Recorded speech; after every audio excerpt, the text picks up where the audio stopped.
What's up everyone? My name is Laura. Over here, I document my lock journey. I also recently started a small business. I'm sharing behind the scenes content about that, and I'll be sharing different tips that I'm learning along the journey. I've been locked for about 28 months, which is a little bit over 2 years. My hair is just freshly washed. It's currently drying. Everything that I say, take it with a grain of salt. Everyone's hair is different. Everyone's experience is different. So I sure hope that as you watch these videos, you take what's for you and leave what's not. To dive right into today's topic, I want to talk about washing our locks. This video is tailored to those who are newer in their lock journey, thinking about starting their lock journey. I've gotten a lot of questions about washing locks, and I tend to see a lot of information out there. This is not a video to tell you what you should do and what you should not do. This is a video to offer tips and advice that have worked for me. What's really interesting is you guys have seen my lock journey from the beginning until now. If you see my hair right now, this is where it is. I'm going to share with you where it all began. So hopefully you're seeing it right now. As I started filming videos, my hair was significantly shorter, so something should be working. So let's dive right in. The first thing that comes to mind, when should you wash your locks? So you're new to your lock journey, you get your locks installed, and everyone seems to say don't wash your locks. The main reason why people say this is they don't want your locks to unravel, which in my personal opinion, unraveling is inevitable if you have two-strand twists or comb coils. For a little bit in the beginning, you might have to retwist or rebraid, depending on the method you started your locks with, till your hair adjusts to locking and gets tangled up. Now, if you are interlocked from the beginning, I'm not sure what that experience is like. I would be led to believe that you wouldn't have much unraveling, which is why I interlock my hair right now, but everyone's experience is different, as I said in the beginning. So most locticians will recommend about 6 weeks before you wash your locks the first time. And I think that's about a decent time. I honestly started washing my locks earlier than that, at the 3-week mark. Some locticians are okay with that as well. The main thing for me was I needed to make sure that my scalp was clean. Healthy hair starts at the scalp. Just like if you were to think of a tree, what you see growing out of the ground is a result of what the roots look like. So if your roots are not healthy, then the rest of your hair is likely not going to be healthy. So I'm a big advocate for scalp health. If you are new to your lock journey, if you feel like there's buildup, if you feel like there's dandruff, as long as it's not something that needs medical attention, go ahead and wash your locks. How do I wash my locks? There are a lot of different methods. The first one that comes to mind is washing your hair in sections. So people sometimes, and I did this in the beginning, I put my locks in 4 sections. You can do smaller if you'd like to, and this just prevents your locks from unraveling as you wash them. The main thing you want to pay attention to is your scalp. So using the pads of your fingers, you want to scrub your scalp with them. Really make sure that the scalp is clean, because buildup happens, especially if you're using gels to retwist your hair. You want to make sure that your hair is clean and that your scalp is free of any buildup or residue. I do have some recommendations for some shampoos. Now, when I was new to my lock journey, my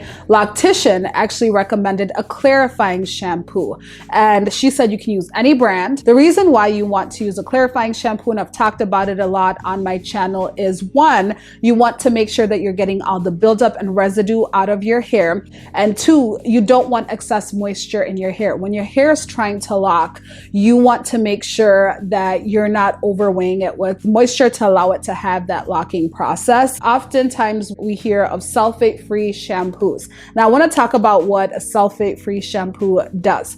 So sulfates help with getting rid of the oil and residue in our hair. Sulfates are in everything. They're in detergents, anything that is used to wash something. Because they do such a good job, they can be overly drying for hair and cause breakage. For some, they might cause irritation of the scalp, which might lead to issues with dandruff. So they do such a good job that for textured hair, sometimes it's too much. So you might see a wave of sulfate-free shampoos that are coming out Now, not everybody has an issue with shampoos that have sulfates in them. Some people have a personal preference to avoid shampoos with certain ingredients in them, which might be why they stay away from them. So I would recommend reading the labels of your shampoos and getting to know what ingredients are in there. If your hair tends to be a little bit more on the drier side, then I would recommend you avoid sulfates. Something that I want to add also with shampoos is just because a shampoo has a lot of foam in it doesn't mean that it is working or doing something. There are ingredients that can be added into shampoos as foaming agents to make them foam. So foam does not, or suds, I guess is the word I'm looking for. Seeing that doesn't mean that that particular shampoo is working. If you notice, a lot of sulfate-free shampoos don't lather as much as your regular shampoos with sulfates. Doesn't mean that they're not working. The ingredient makeup is just a little bit different. It's still doing its job. So some recommendations that I want to give is the Suave Clarifying Shampoo. That's more on the affordable end. There's a time when I was washing my hair a lot, and that's what I used. The Neutrogena Anti-Residue Shampoo was life for me, especially when I was using gel at some point. It really got the gel out. You can do it in sections. My hair at the ends tends to carry a lot of oils and residue, and I noticed that when I wring my hair in the shower, the water doesn't run as clear. Another tip that I have for after you wash your hair is take your finger and scrape your scalp, look at your finger and see if you have any buildup left or anything that shows up under your nail.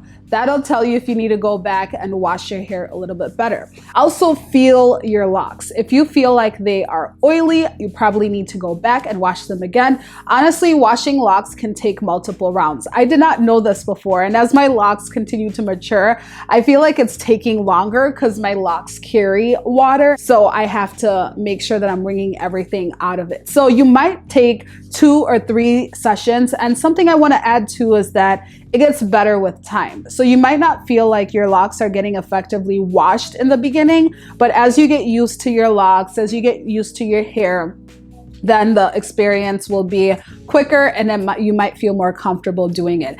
At the end of the day, the main goal on this channel is that we're all empowered and comfortable with taking care of our hair so we can have long growing and flourishing hair. So after I'm done with my scalp, I also take time to wash this section of my hair. I go around and then I wring it just to make sure that I'm getting all the water out of my hair at the end to promote the drying time afterwards. You want to air dry your hair as much as possible. You want to avoid heat on your hair because heat can be damaging to your hair. If you're using a towel, it's recommended that you use a microfiber towel or an old t-shirt or something with cotton just to avoid getting like lint. I found that honestly an old t-shirt absorbs most of the moisture out of my locks and ensures that my locks are dry. How often should you wash your locks? It depends. There are people who live an active lifestyle and need to wash their locks maybe once every week or every 2 weeks.